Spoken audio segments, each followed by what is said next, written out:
Hi everyone, today I'm going to be reviewing Leviathan Wakes by James S.A Corey, which is the first book in the Expanse series. I should mention before we start, this series has just won this year's Hugo Award for Best Series. So I read this as part of my Hugo Awards Reading Project, where I was reading all the finalists for Best Novel and for Best Series.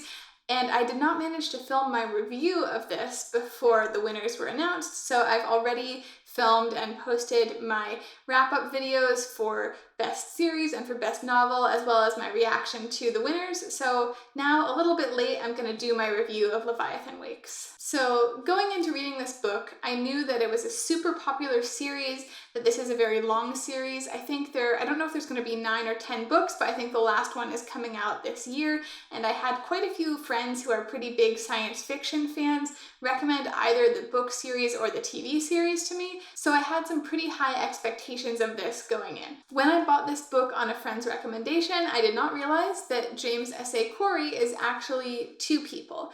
One of them is Ty Frank, and the other one is Daniel Abraham, who I think has published quite a few fantasy novels under his own name. I've always thought the idea of 2 writers collaborating on a book or a series is actually a really cool idea.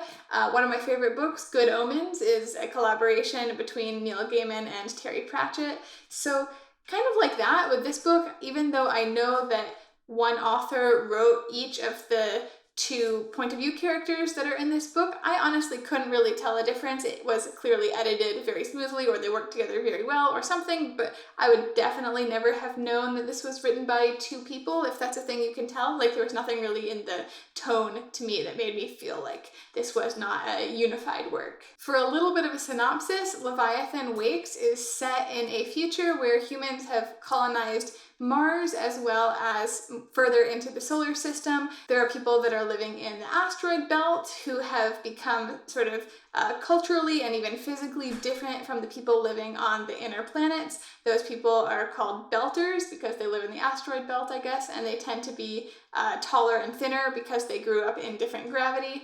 Then there has been historically a lot of conflict between Earth and Mars, and also between Earth and Mars with the outer planets. So there's a lot of political stuff going on in this book. There's also a group of militants who would like to liberate the outer planets from the inner planets. At the beginning of this book, a belter spaceship called the Canterbury, which is hauling ice back to the station series, is destroyed by an unknown stealth ship that basically just blows it up and kills everybody on it, except for 5 members of the crew who are off the ship doing a different mission. The leader of those surviving crew members is Jim Holden, who decides to broadcast an account of what just happened and what he saw to the rest of the solar system, basically just publicly, because he wants to make sure that they are not killed for being eyewitnesses.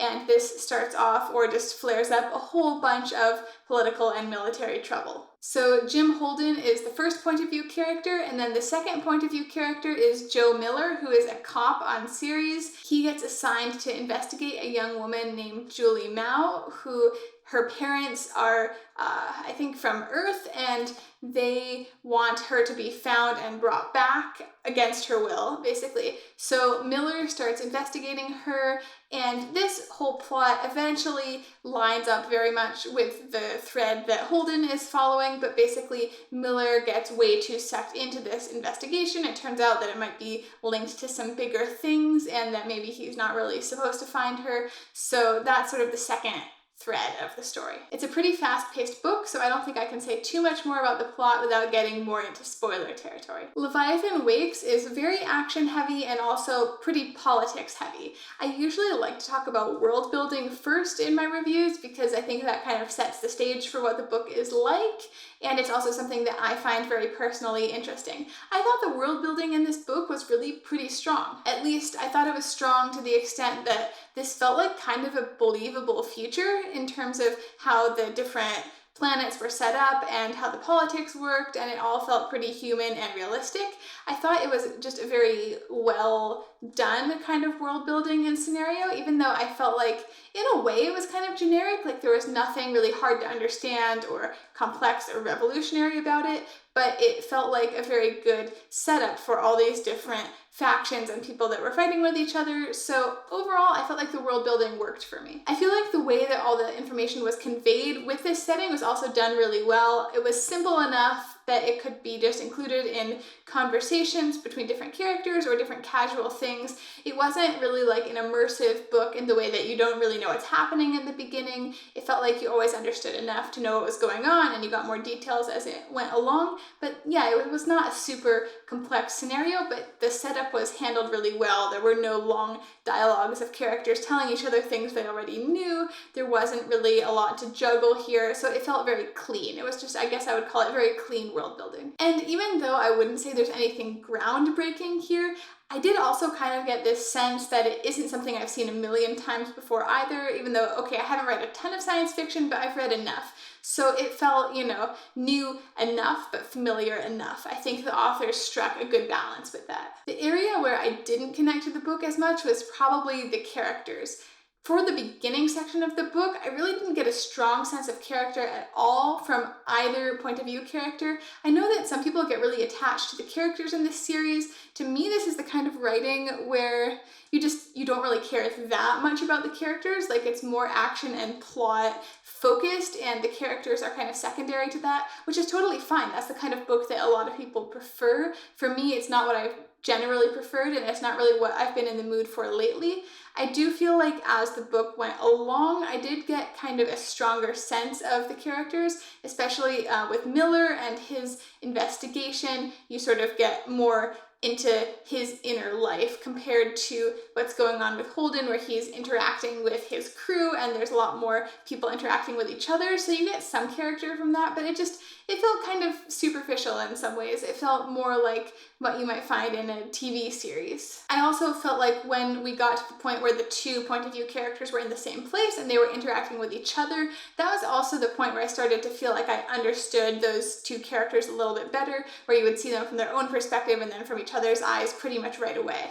I also feel like even though Miller was probably the more well-developed character, I just happened to not like him very much. He was sort of the kind of cop detective character you see all the time, where he had a failed marriage and drinks too much and gets too obsessive about his investigation. Like, it was pretty well written. I just, I don't always like reading about that character. I feel like I've read about that character a lot before. So I'm guessing if I keep reading this series, I might start to like these characters a little bit better. And also I think there are different point of view characters in different books and some get added in. So maybe there will be characters in there that I also just personally connect to a little bit more than like action guy and hard-boiled cop. In terms of the plot, it's definitely very snappy and it keeps you reading. This is like maybe a 500-page book, right? Let me check. Yeah, it's like a little bit over 500 pages.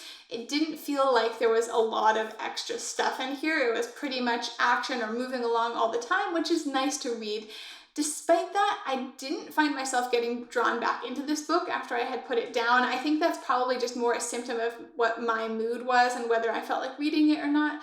But definitely this is just very snappy, and I guess I can't say it keeps you reading because it didn't really keep me reading, but there's definitely not a lot of like downtime or wasted time. It's definitely an efficient book. I can also see why this has adapted well to television. It feels like the kind of writing that would be easy to translate into a show. There isn't a ton that should need to get cut out to simplify things or make this work for a show. A lot of novels just have so much extra stuff in there that there's just no way you could even convey it in film. So I feel like this, even though I haven't seen the show yet, I can see why it would work really well. To some extent, I feel like the fact that I did not love this book was just down to my mood. I really did think it was a good book and I rated it pretty highly. I just think maybe I need to keep reading the series, or maybe I might even try reading this again before I read book 2 at some point, because just to see if it catches me in a different mood and if I enjoy it a little bit more. So when I was doing all my previous reviews for the Hugo Awards, I would always talk about for the series whether it was a series I thought I would continue reading, and I definitely feel like this is a series I would continue reading, if only because it is really popular and epic. You definitely get the sense from reading this that it's going to be epic, and that is something that excites me. It did take me a little while to even get into the first book, and I had to kind of remind myself this is the first book in a 9 or 10 book series, and it's okay if you're not totally immersed in it from, the first page. It takes some time to set up for that kind of epic series. So I do feel drawn to continue. I just think there are other things I feel more excited about reading right now, so I probably won't continue it immediately. I also know that I had so many people tell me that they liked this book, or I saw so many recommendations for it, and I got so many personal recommendations from friends for it. It was probably going to be hard for this book to totally live up to everything people told me about it. So overall, I thought it was a good book and I enjoyed it. I'm sort of just sorry that I'm not a little bit more enthusiastic about it, but there you go. That's my review. I hope you enjoyed watching, and please subscribe if you want to see more of my reviews and other videos.